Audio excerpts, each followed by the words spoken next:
Nana, welcome to Inspirational Chat. Thank you. How are you doing? I'm doing great. How did you celebrate your holiday? Oh, well, it was busy, mostly events during the time. Did you get any gig? Yeah, lots of gigs. Lots of gigs. Yeah. Wow. Now, let's move on. How did you learn to play the violin? Okay, so I'm mostly self-taught. Okay. I didn't really have anyone teaching me, so I just used instruments available online. So the internet, YouTube, if I wanted to learn anything, I just Google it and then I practice. So that's how I learned. You are self-taught. Yeah. How did you do it? So yeah, like I said, internet mostly. Internet. So if I want to learn something, I just go online, I Google it, and then I practice. So it was mostly practicing and then researching. Yeah. And how long did it take to master? Okay, so I won't say I have mastered it per se because the violin is actually a very long journey. Even the professionals, those who are like at the top themselves, are still getting better every day. So it's an instrument that you keep getting better as you go forward. Yes, I won't say I've mastered it, but I'll say I've gotten better over time. Yeah, so mostly I would say that I had a lot of exposure. Okay. Yeah, events, TV, radio interviews and stuff like that is what has gotten me this far, because it puts the challenge out there for you to practice more, because you wouldn't want to get on those platforms and then mess up. Yeah, so I would say that's what has made me get better over time. Yeah. And how does the violin works when playing? Okay, so the violin, like every other instrument, it produces sound. Okay. Okay, so with this violin per se, there are strings. Okay. So just like the guitar has strings and all string instruments, when you pluck the strings or you strike the strings, it vibrates and then it produces sound. Yeah. So how many events have you performed since you started playing the violin?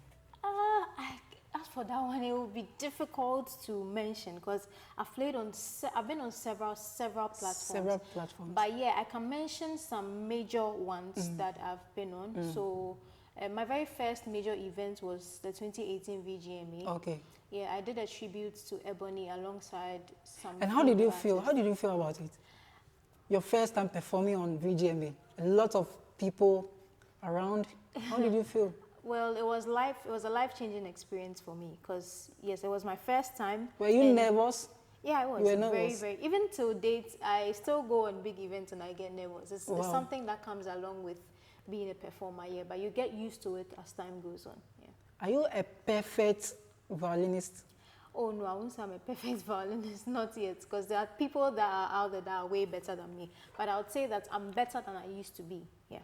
How many years have you been playing the violin? I've been playing for about 8 years now. 8 years? Yeah. Wow.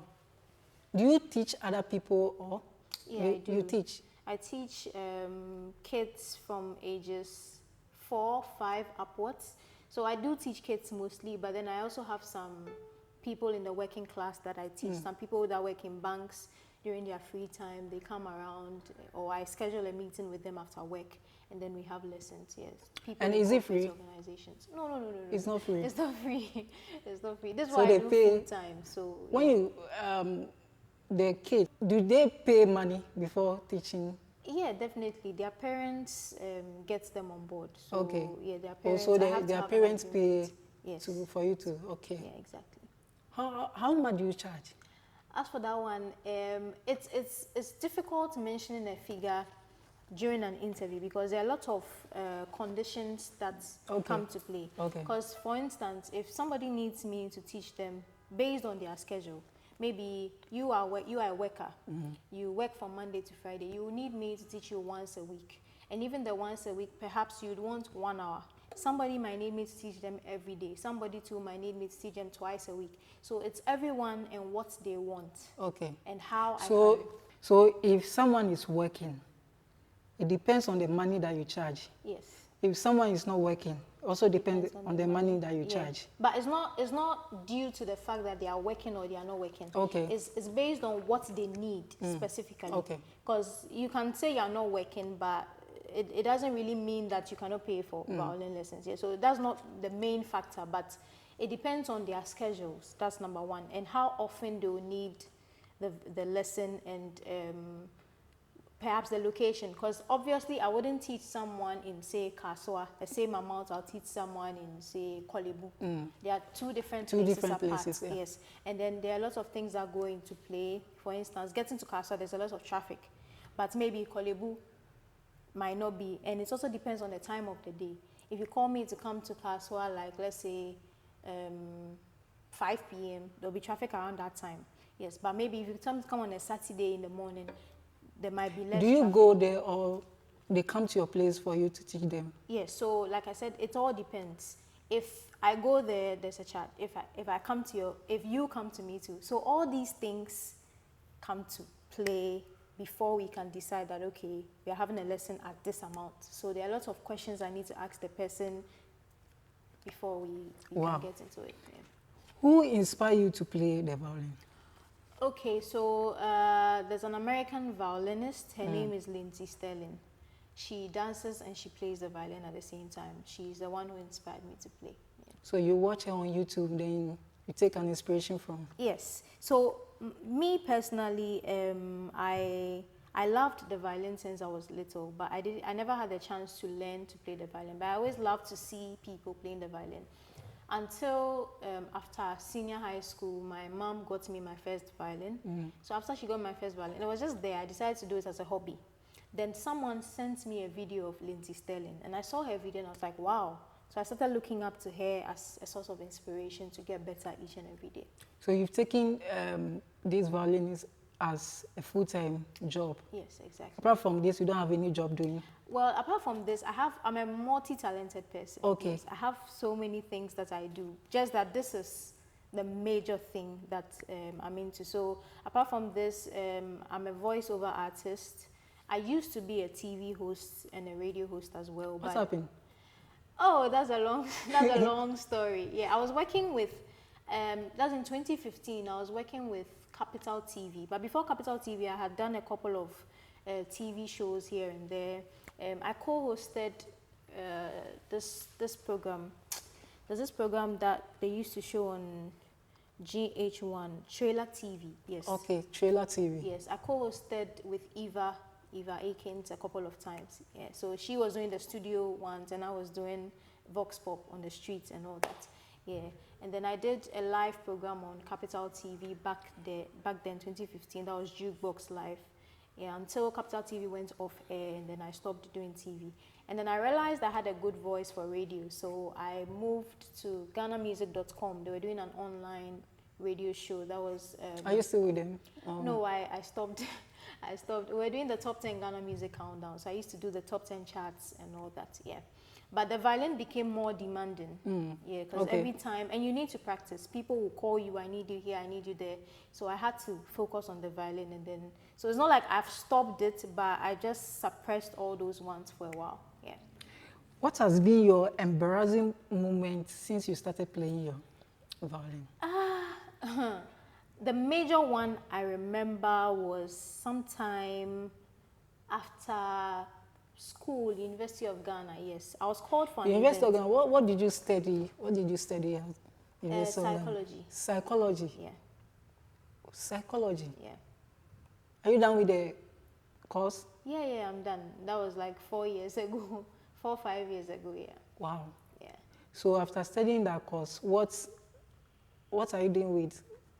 Psychology. Well, I've been applying it to, we need psychology in our everyday lives. Psychology is the study of human beings, human behavior. Okay. So in the field of work that I find myself in, I deal with human beings a lot. And I get to understand people before even when you're talking to people, we are dealing with clients, not everybody is going to be patient with you, not everybody is going to act the way you expect them to act. So with my knowledge in the field I studied, I'm able to apply it in these areas to deal with people better, especially when teaching. I'm able to apply some of these psychological techniques to teaching either kids or adults. So I look at you, I study you for a while, and I'm like, okay, this person, this is how they are. So I know what specific measures to take when teaching you, so you can better understand the instruments you're playing. Yeah. Okay. Now, we're talking about your embarrassing moments here. Yes. So my most embarrassing moments, I'll just try and keep it as short as possible, was after Legon. Because I was studying psychology, I didn't really have time for the violin. So, and that was I was not learning. Yeah, so after school, I hadn't touched the violin for about 3 months. And with the violin, if you don't practice, it shows in your performances. Yeah, so I didn't touch the violin for a while, and someone called me for an event, and I told the person I wasn't available, I couldn't do it. And the person was like, oh, it's fine, you can still go ahead and do it. It's not a big deal. You'll be playing with a keyboardist, a singer, so I just need you in there, sort of like props, just come and play something. And I said, okay. So with that in mind, I didn't really prepare any song, because he told me I'm just going to act as props. I got there on the day of the event. There was no keyboardist, no singer, nothing. And I was the only one, and I had to play. And this is somebody who was learning how to play the violin. I didn't know anything. So unfortunately for me, I told the guy I couldn't do it, but he wanted to sort of save his face. Like, he doesn't want to disgrace himself, because he had promised he was bringing some performance on board. So I became I became collateral at the moment. So I was trying to escape the moment, but unfortunately the MC called out to me that, oh, let's invite Naana The Violinist. She's the most talented. This guy gave me so much accolades. She's the most talented violinist in Ghana. She plays so well. And everybody was giving me a hand of applause. I got on stage. I had no idea what song I was going to play. And there was a keyboardist. The guy had called a keyboardist, an emergency keyboardist. He came. I hadn't rehearsed with him. So I got on stage. I was playing in a different key. The keyboardist was also playing a different key. But then you see, when you're performing like that, people who don't understand music will not know what's happening. For all they know is you are the performer, you are not performing. So then it becomes some way. So yeah, it was my most embarrassing moment. I cried so much that day when I got home.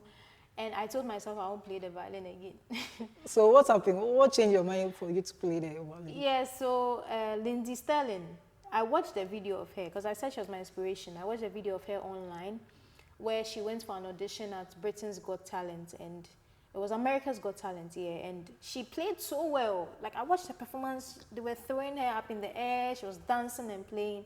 And to me, it was, wow, a really good performance. But after she was done, the judges told her no.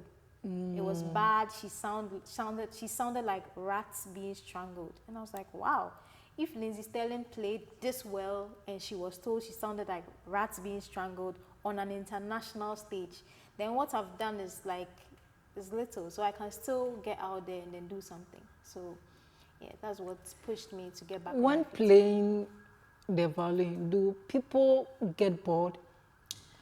Well, it depends on the kind of audience I go and meet.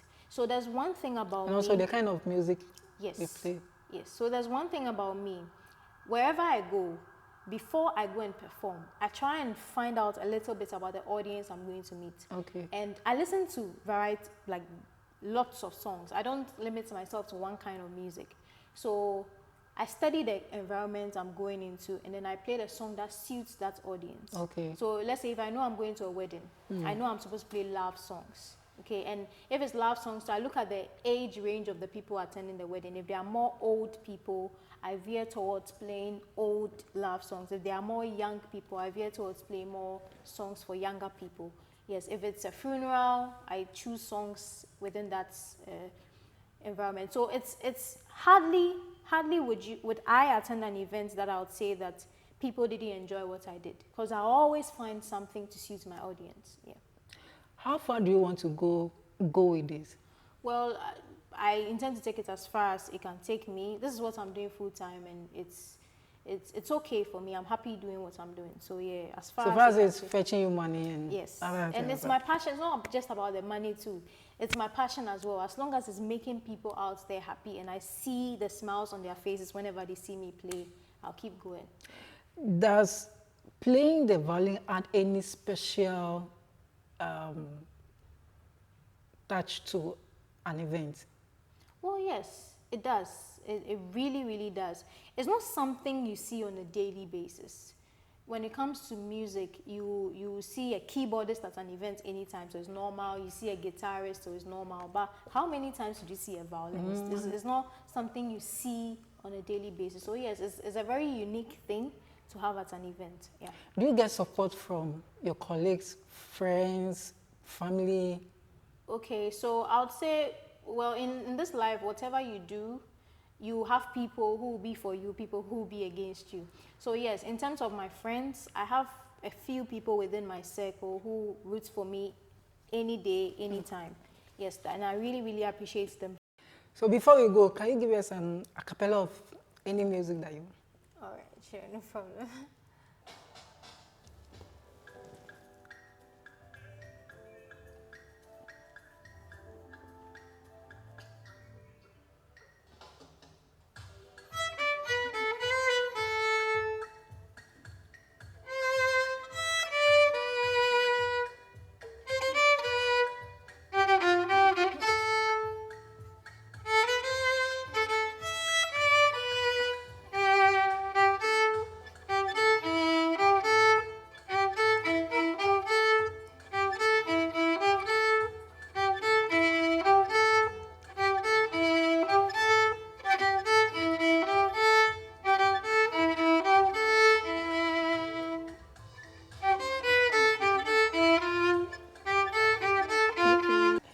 Thank you very much, Naana The Violinist. All right, So the song that you just played is that was Kelvin Boy Down Flats. Yeah. Okay, thank you very much for coming to Inspirational Chat. Thank you.